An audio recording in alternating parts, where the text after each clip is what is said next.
We go there, to his house every year for our holidays. We did used to drive. 3 years straight we drove all the way down from London without stopping. Took it in turns driving and promised to share the navigating, but neither of us needed any help. We did it fine.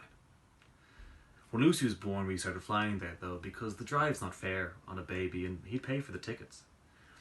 You can get flights into Carcassonne for dead cheap, but he'd pay for us to fly into Nice.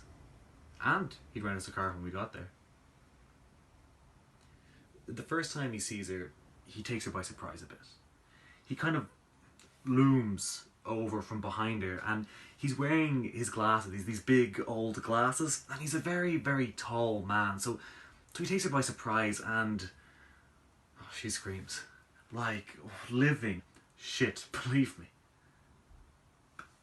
It took about 3 weeks to get over that.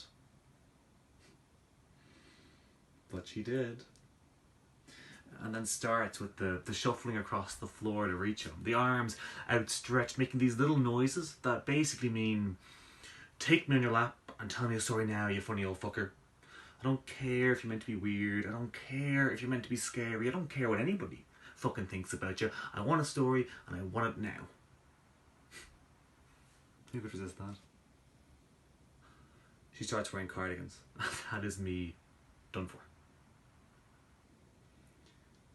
One day I say to him, if there's a God, is he a man? And the question catches him by surprise, but after a while he says that yes. In the end, he thinks that God is probably a man. So I say, well, what does he look like? Does he have a beard? Does he wear robes? Does he have long white hair? And he says that the thing about God is that whatever I think he will look like, well, he will end up looking the absolute opposite to that. And whatever I think he's least likely to look like, well, that is what he will look like. So I ask him if that means that God looks like a little bit like Gary Glitter. And he tells me not to be so bloody silly. But I say, well, if you don't know what he looks like, and if you can't tell me what he looks like, and if he doesn't really look like anything, then what's to say he's anything more than just an idea? Just something you made up.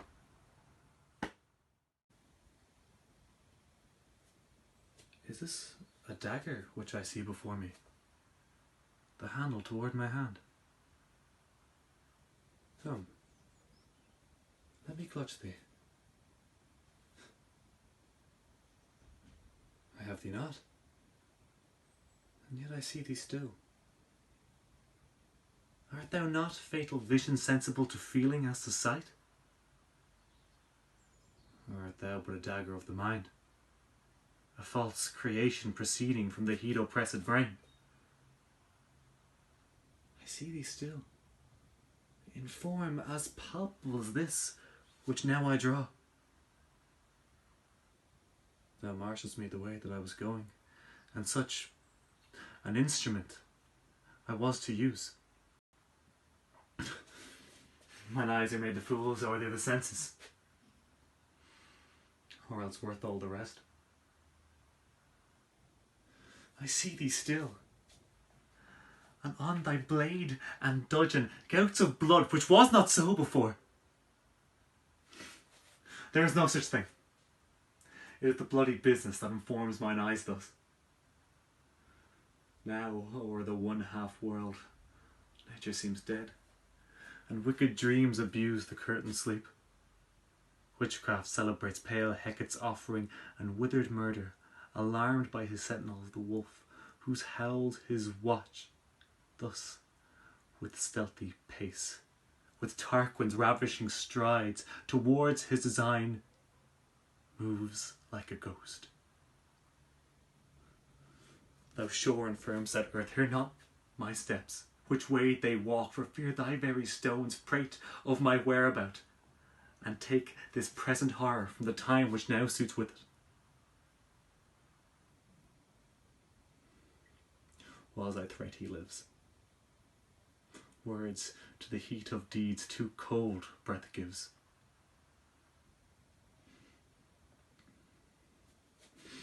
I go when it is done. The bell invites me. Hear it not, Duncan, for it is a knell that summons thee to heaven or to hell.